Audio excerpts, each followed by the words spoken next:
Je vais maintenant donner la parole à Saskia Sassen. Je veux juste donner une petite explication. Ce colloque est la fin d'une opération qui comprenait aussi 8 colloques dans des métropoles, Lille, Strasbourg, Lyon, Grenoble, Marseille, Toulouse, Bordeaux, Nantes. Et tout au long de ces petits colloques, la thématique de l'incertitude s'est révélée une thématique tout à fait importante. Et c'est pourquoi nous avons voulu que la première conférence soit sur la question de l'incertitude et qu'en même temps, elle concerne complètement les objets que nous étudions, c'est-à-dire les villes. Et pour cela, on a évidemment tout de suite pensé à Saskia Sassen, d'abord parce que le livre qu'elle a écrit maintenant il y a quelques années nous a tous beaucoup influencés et qu'il a été un élément extrêmement important des débats de ceux qui s'occupent de la ville, et aussi parce que Saskia, qui est titulaire d'une chaire sur la mondialisation, a continué à travailler sans arrêt sur divers aspects de la mondialisation, et que, à notre point de vue, on ne peut pas dissocier la question de l'incertitude de celle de la mondialisation. Et c'est pourquoi j'invite maintenant Saskia Sassen, que tout le monde connaît évidemment, à prendre la parole.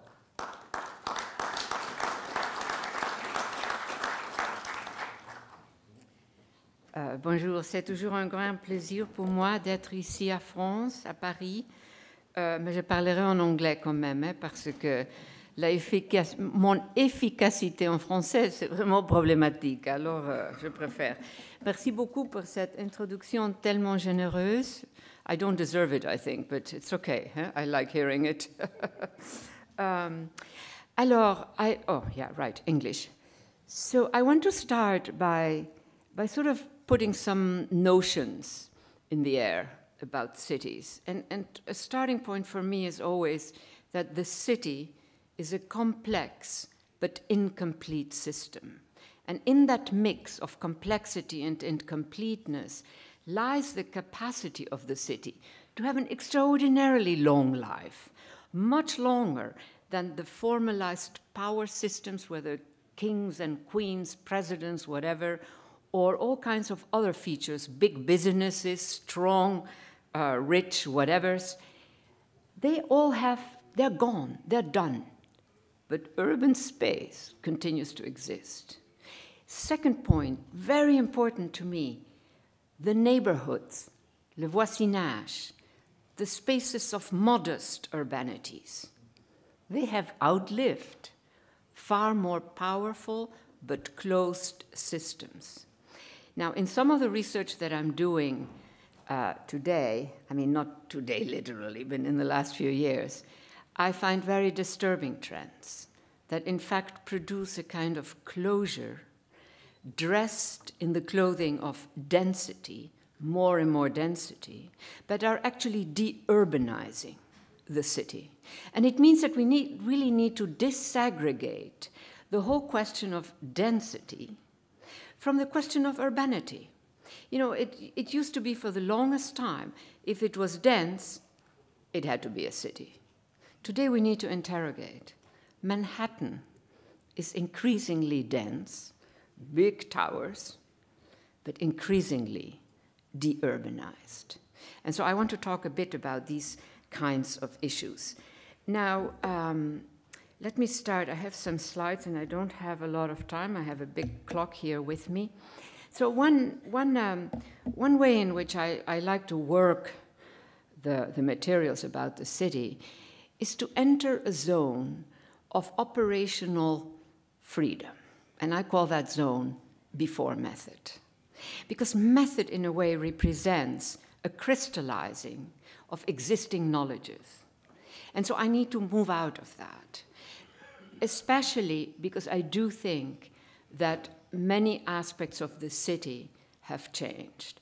And let me just mention a few of these. So one of them is, I think that the frontier, if we think of the frontier space, which in our Western history is a place, a site, where actors from different worlds have an encounter for which there are no established rules of engagement. Now, in our Western history, the frontiers, so we slaughtered them, we killed them, we imprisoned them, whatever. Today, that frontier no longer exists because most of the land, even if it looks empty, is owned. It's owned by about 30 countries outside of their own domains, besides the locals. It's owned by about 150 corporations, whether that's the Nestle's and Coca-Cola's, who are buying land just to extract water, the mining, the plantations that are happening. 30 countries are installing plantations all over, especially Africa, especially Latin America, especially parts of Asia, but also in Europe, also in France, buying up the land. I think many people here know that. So the question of the frontier, which to me is very important, this encounter between actors from different worlds for which there are no established rules of engagement. Today, the only frontier space that we have is in big cities, messy cities. Paris, an extraordinarily well-run city, actually has a bit of a frontier sense too, in between the banlieue and all of, I don't want to move into that. There are many experts in the room here. But when you think about the frontier as an ambiguous space, again, this encounter between actors from different worlds, in the space of the city, that zone of encounter is a zone where, I grew up in Latin America, so where the poor can stand up, unlike the historic frontier, and talk to power and say, estamos presentes, we're present. This is also our city. And they can make neighborhood economies, neighborhood cultures, neighborhood histories. And so the city is this extraordinarily important zone in today's world. And I have purposefully emphasized these types of features rather than getting into very narrow economic issues. And a couple of economic issues that I want to bring into this picture now is that today, even non-urban economic sectors, mining corporations, the big plantations, etc., need an urban moment because it's all corporatized. If it were all small farmers, you in France still have a lot of small farmers, but in much of the world that doesn't exist anymore. So it all runs through the space of the city. When I developed my global city model, it was really this notion that a whole new operational space made up of a whole range of intermediary sectors, the lawyers, the financiers, the innovators, the blah-blahs, installs itself in our cities. And let's remember that our cities in the 70s and the 80s were poor. All the big cities were poor. London was broke. Paris was poor. New York was officially poor. Tokyo was poor. I mean, all these, because the real economic strength of a country was actually outside the city. It was the infrastructures, the transport systems, the building of suburbs, et cetera, et cetera. And what happens in the 1980s? And again, it really, to me, it feels very much like this operational space that has to do with the privatizing, the deregulating, and the globalizing of a whole set of economic activities that installs itself in urban space. And then begins this whole new phase. And I'm, of course, always impressed with how easy it is for students, especially young students, to forget that our cities were so poor until, but they had survived, of course.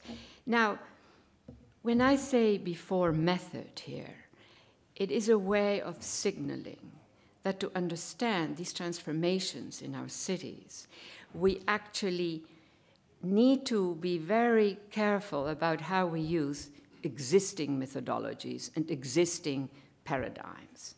Because I think those existing paradigms and those existing methodologies do not quite fully capture. Now, again, I must repeat, because it is very important, Paris is an extraordinarily well-run city. Most big cities are not run like Paris. Not London, not New York. Frankfurt, the Germans are also pretty good, I should say. But anyhow, we will leave the Germans out for now. So here are, just very quickly, I assume there is a kind of intellectual element in the whole this event. Here are just some of these tactics, and really I just want to very briefly go over it. Part of the notion for me is the need to actively destabilize existing categories. When we ask what is the economy today, it is simply not the same that it was when some of these categories were developed. And you can run through a whole set of issues. So in my own research, I keep interrogating, what am I seeing? What is this, etc. And again, in the social sciences, that is different from architecture and from planning, we are still subject to a lot of categories and modes of analysis and discovery that were good for a past period, but are not so good today. And so the other issue is when it comes to questions of method and, the power that older categories still have, and they really, I think, keep us from seeing some of these emergent conditions, and I want to talk about some of those.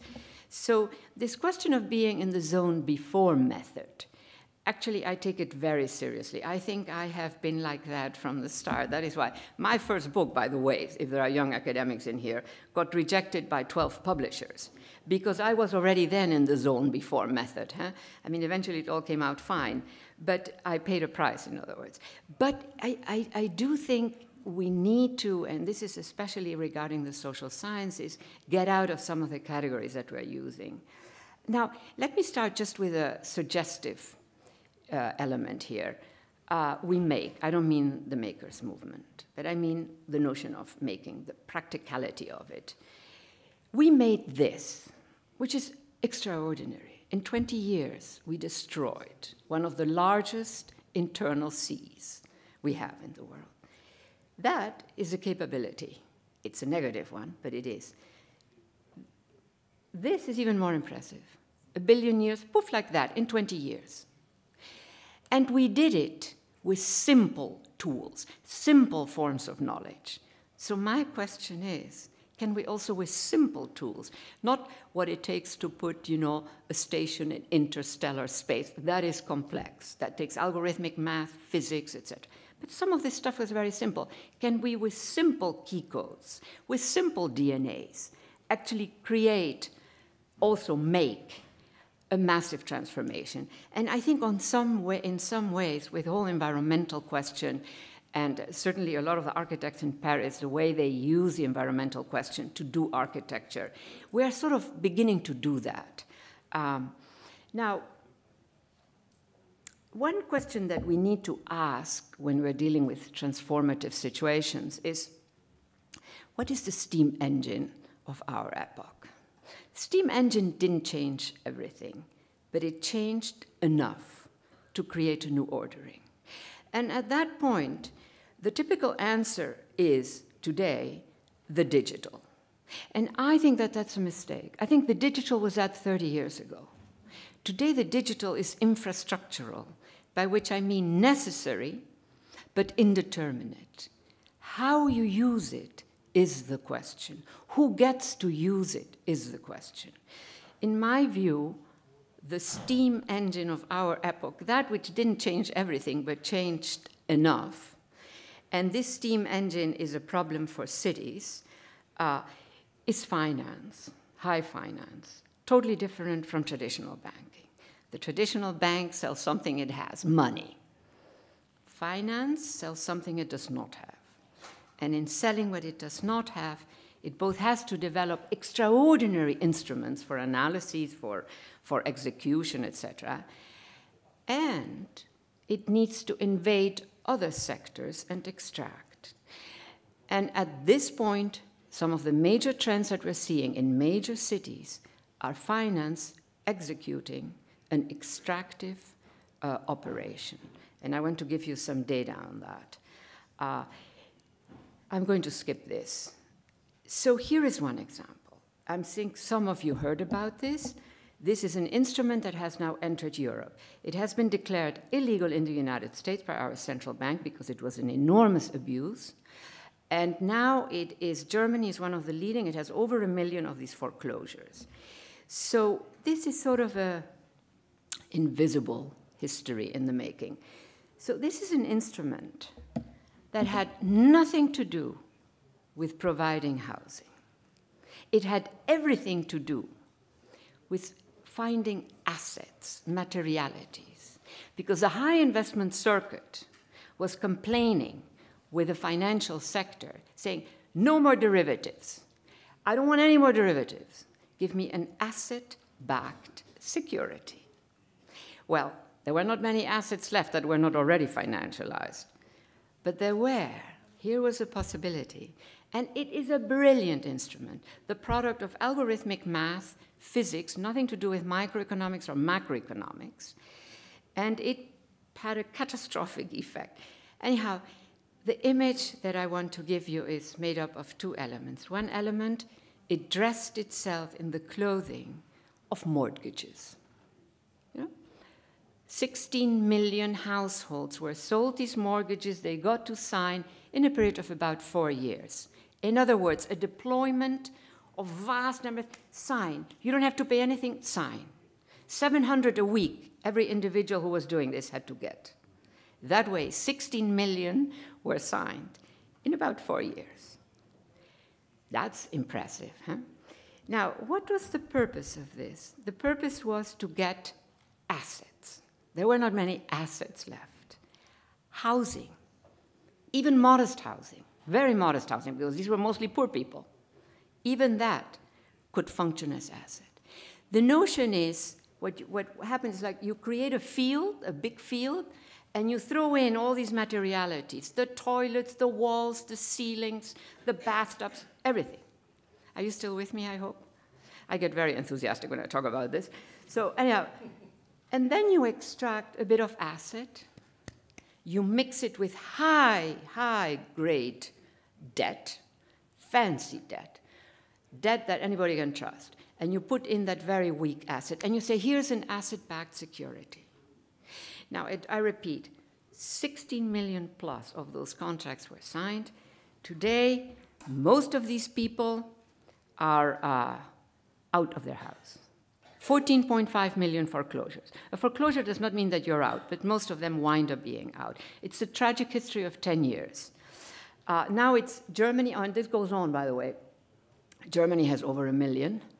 Nobody knows that in Germany. These are invisible histories. Because what do you see? You see the mortgage. You don't see this materiality like that. Now, I would argue that today, we have another instantiation of this, but in the luxury front. Very fancy, high-rise buildings that are profoundly unoccupied. I mean, you have seen probably some of the images in Manhattan. I'm going to skip this, so it is incredibly interesting data. I'm very tempted to talk about it, but there is no time. Fantastic stuff. In short, one point that we can extract from this first part, and where cities should be on full alert, these are very urban conditions in play that I'm describing, is that extractive sectors, and I think of high finance as an extractive sector, it might as well be mining, not the traditional bank, that's commerce, that's good, we all need it. But extractive sectors can extract even from very modest households. That is what we learned from this very tragic event, really. It was because that represents about, 20 million people, 30 million people. If 14 million households lose it all, 30 million, and you know what? It's an invisible, we didn't see those 30 million or 40 million people lose everything.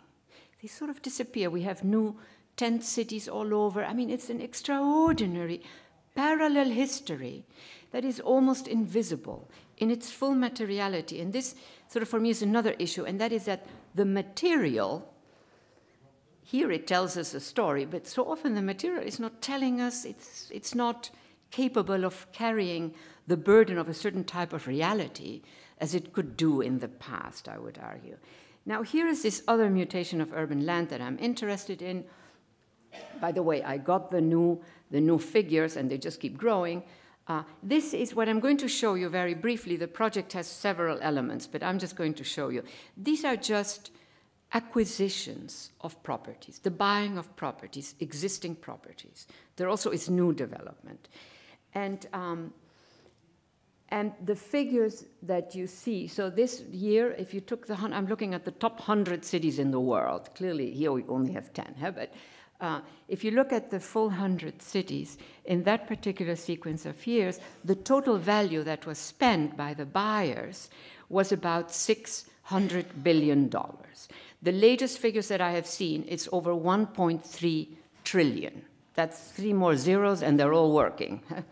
Now, so New York, number one, they love being number one, 55 billion, and that is just buying existing property. Huh? There is a whole other history that has to do with building. And then London, Tokyo, there is Paris. Now, in New York and in London, everybody's aware of, not everybody, but people are aware.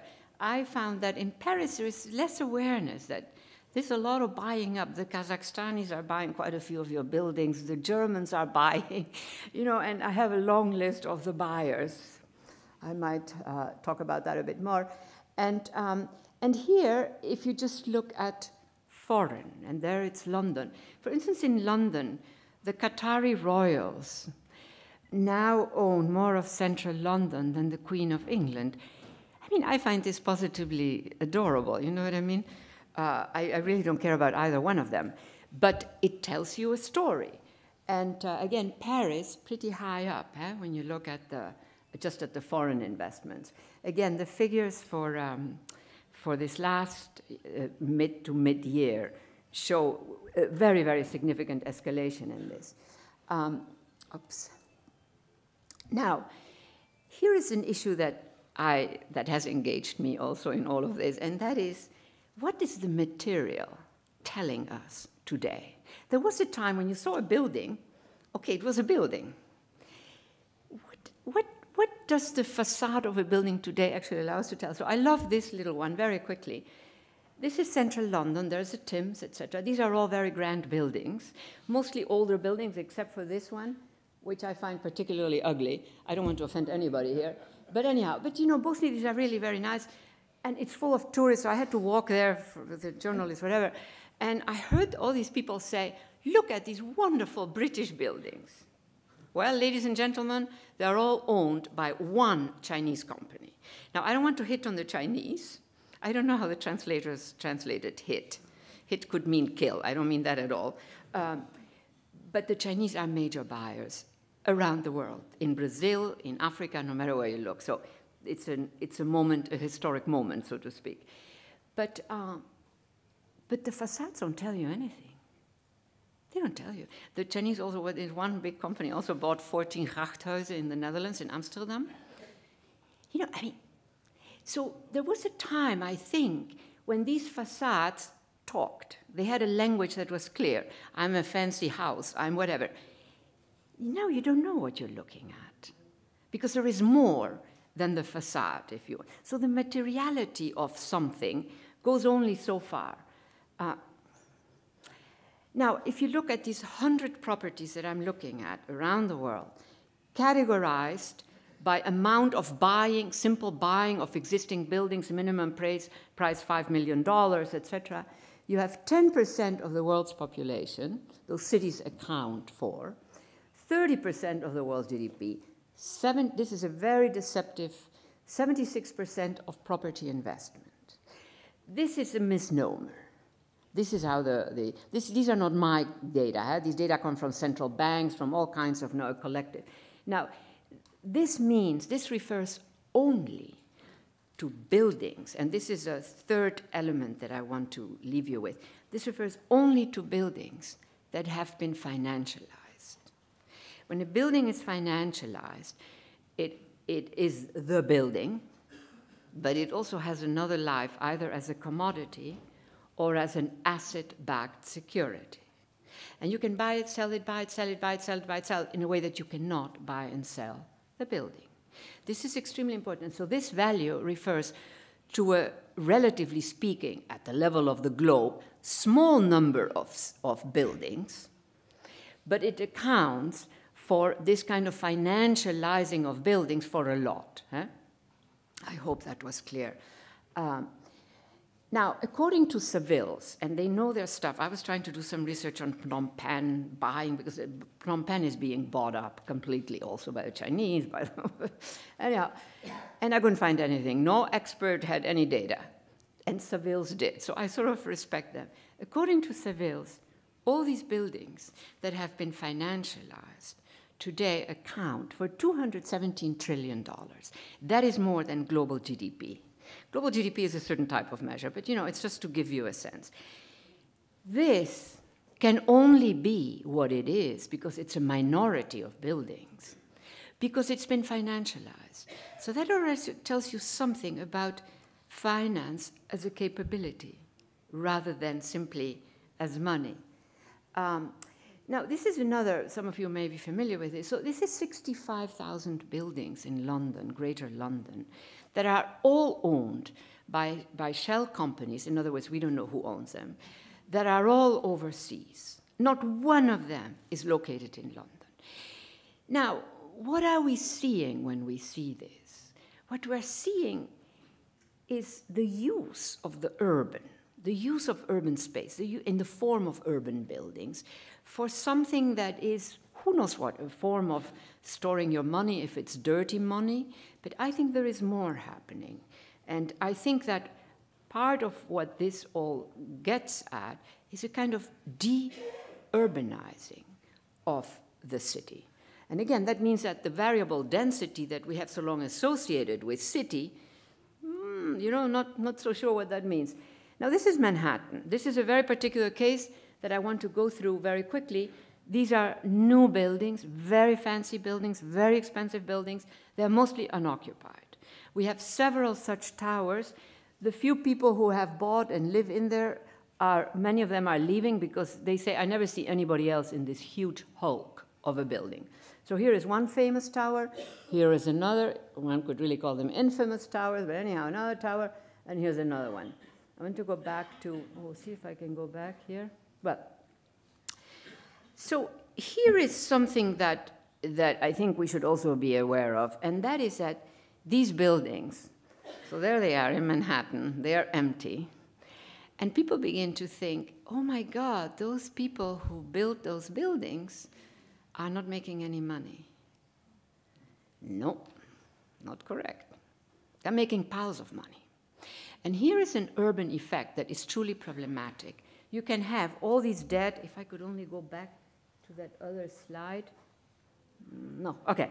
So you have all these semi-empty towers. You have that in London, you have that in New York. I don't know if you have it in Paris. I would like to know. Now what's happening is, if you own one of those, you might be a corporation, right? You can actually, insofar as it is financialized, you can buy, sell, make a pile of money.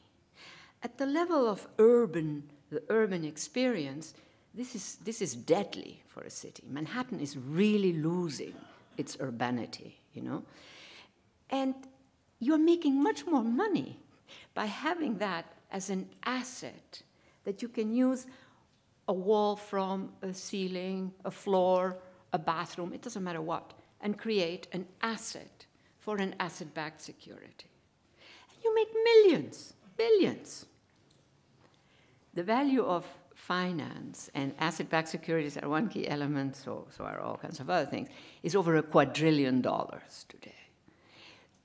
That is a vast amount of money.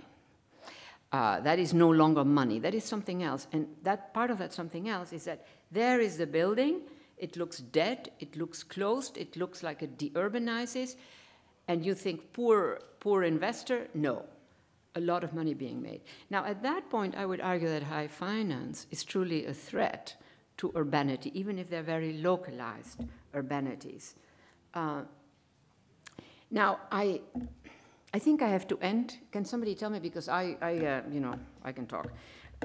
So let me finish with an image, and this image contains what would be a second half of this talk that I'm not going to do here. which is the slums, the areas of slums. The slums are growing enormously, and it's partly because there is so much land grab happening that people, the only last frontier where they can go, that comes back to this frontier, are the slums around big cities. So those are sufficiently indeterminate spaces that those who have very little or nothing and are being pushed out by the development of mines, by the land grabbers, the Nestle's and the Coca-Colas, etc., there they are. And so one image that I want to leave you with is this, which is the two formats of the future. Europe is absolutely an exception when you look at the planet, with its sort of reasonable small towns, you know, old histories. So this is, in Latin America, we call this la periferia, and it's a mix of regular housing, irregular housing, etc. And then you have these vast concentrations of high-rise buildings, which at the limit, in the extreme condition, Manhattan, can stand empty. And if there is not enough land, we're building the shanties, the periferias, on water. So this is sort of a larger history of extreme conditions, extreme trends that are happening in cities. Thank you very much for your attention.